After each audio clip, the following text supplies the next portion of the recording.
حضرت داؤد علیہ السلام کی قوم کے 70,000 افراد سمندر کنارے ایلا نامی بستی میں رہا کرتے تھے۔ ان لوگوں کو اللہ نے ہزاروں نعمتوں سے نوازا تھا، لیکن جب راحت و سکون آیا تو یہ اللہ کی عبادت سے محروم ہو گئے اور اللہ کی مخلوقات پہ ظلم کرنے لگے۔ تو یوں اللہ نے ان کو خبردار کیا کہ ہفتے میں ایک دن، ہفتہ کے دن شکار نہ کیا کرو۔ اتوار سے لے کے جمعہ تک جتنا شکار پکڑنا ہے پکڑ لو، لیکن ایک دن اللہ کی عبادت اور مخلوقات پہ امن کے لیے رکھ دو۔ یوں اللہ نے ان کا امتحان لینا شروع کر دیا۔ وہ اتوار سے لے کے جمعے تک سمندر میں مچھلیاں پکڑنے لگتے تو مچھلیاں زیادہ مقدار میں ہاتھ نہ آتی، اور ہفتے کے دن سمندر کو دیکھتے تو ان کو بڑی بڑی مچھلیاں نظر آنے لگتی۔ ان لوگوں میں سے ایک شخص کو شیطان نے ورگلایا کہ پریشان کیوں ہوتے ہو، میری ترکیب پہ عمل کرو، تم شکار سے کبھی محروم نہیں رہو گے۔ تو بس شیطان کے کہنے پر اس شخص نے ہفتے کے دن کانٹا لگا کے ڈوری کو سمندر میں ڈال دیا تاکہ مچھلی پھنسے،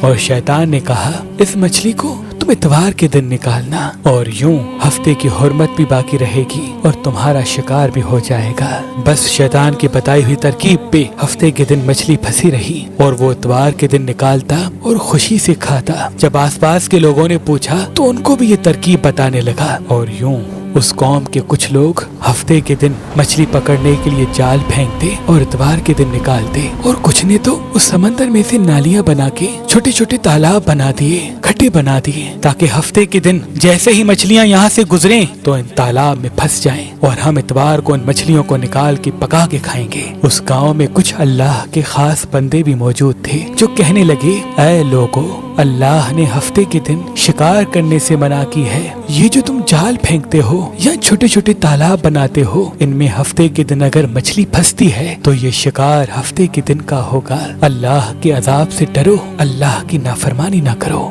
وہ لوگ ان لوگوں کا مذاق اڑانے لگے کہ ہماری جو مرضی ہوگی ہم وہ کریں گے۔ اب ان بستی میں 3 گروہ بن گئے۔ ایک ان 70,000 میں وہ لوگ تھے جو ان نافرمان لوگوں کی بار بار اصلاح کرتے، دوسرے وہ جو ان لوگوں سے نفرت کرتے اور خاموشی اختیار کیے ہوئے تھے، اور تیسرے وہ جو گمراہ ہو کر اللہ کی نافرمانی کر رہے تھے۔ تو یوں نیک بندوں نے اس بستی کے بیچ میں سے دیوار کو کھڑا کر دیا اور یہ حکم نافذ کیا کہ اللہ کی نافرمانی کرنے والے اس طرف ہو جائیں اور ہم جو اللہ کے فرما بردار ہیں وہ اس طرف رہیں گے۔ وہ صالح لوگ بار بار ان سے کہتے رہے، اے لوگو، اللہ سے ڈرو، قوم سمود، قوم لوط کا جو حشر ہوا اس کو یاد کرو، اللہ کی نافرمانی نہ کرو ورنہ تم پہ بھی کوئی عذاب آئے گا۔ وہ سارے نافرمان جن کی تعداد تقریباً 12,000 تھی، سب ہنستے رہے کہ یہ تو سب کتابی باتیں ہیں، ہم پہ کوئی عذاب نہیں آئے گا۔ بس جیسے ہی وہ گروہ 2 حصوں میں تقسیم ہو گیا،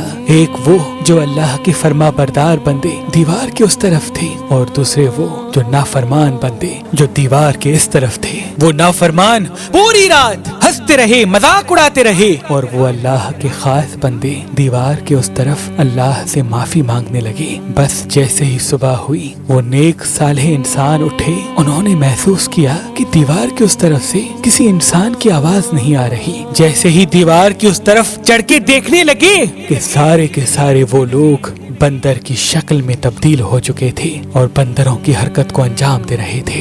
وہ جو صالح لوگ دیوار سے ان بندروں کو دیکھنے لگے، ان صالح لوگوں میں سے جو ان کے رشتہ دار تھے، انہوں نے ان بندروں کے کپڑوں سے اپنے اپنے رشتہ داروں کو پہچانا اور چیخ کے رونے لگے، اللہ سے معافی مانگنے لگے۔ لیکن اللہ کا عذاب جب آتا ہے تو وہ ہو کے رہتا ہے۔ وہ 12,000 لوگ جو بندر بن چکے تھے کچھ بھی کھا پی نہیں سک رہے تھے، اور یوں 3 دن بعد وہ اس عذاب میں آ کر فنار ہو گئے۔